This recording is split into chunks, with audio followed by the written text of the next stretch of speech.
Chapter 126. Scribes and Pharisees visit Jesus.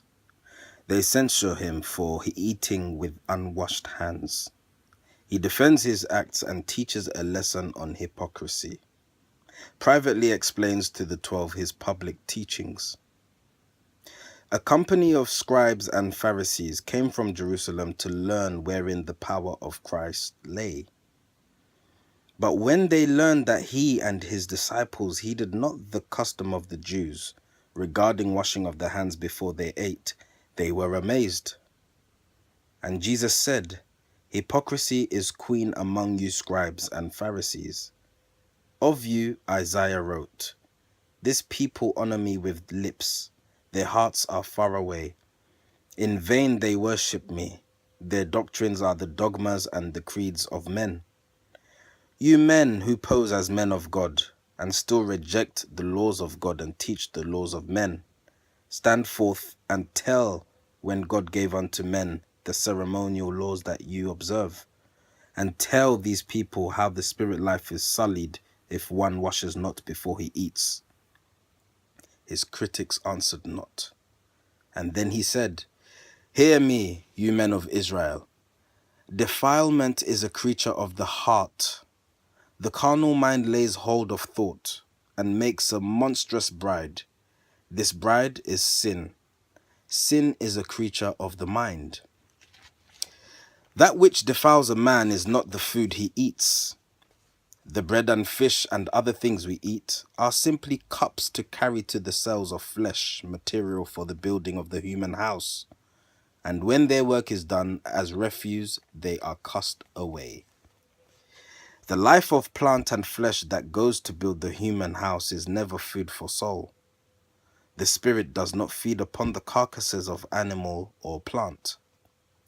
God feeds the soul directly from heaven. The bread of life comes from above.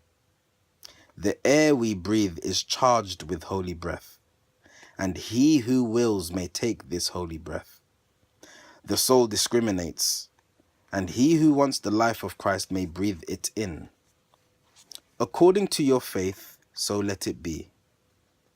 Man is not a part of his abiding place.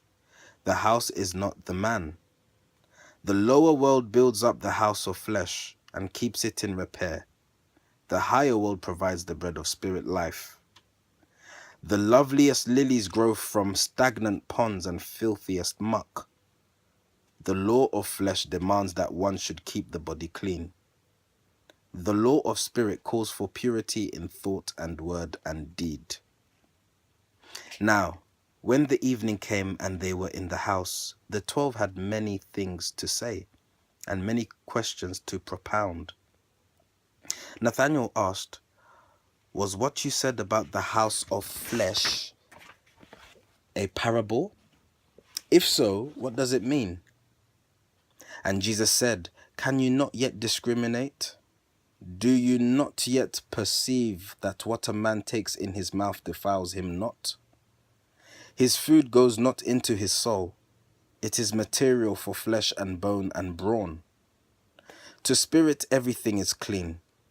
That which defiles a man wells up from carnal thoughts, and carnal thoughts spring from the heart and generate a host of evil things. From out the heart comes murders, thefts, and foolishness. All selfish acts and sensual deeds spring from the heart. To eat with unwashed hands does not defile the man." And Peter said, "Lord, what you said today has grievously offended scribe and Pharisee." And Jesus said, "These scribes and Pharisees are not the scions of the tree of life. They are not plants of God.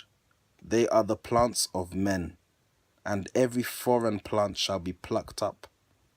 Let all these men alone. They are blind guides. They lead a multitude of people who are blind. The leaders and the led together walk. Together they will fall into the yawning pits."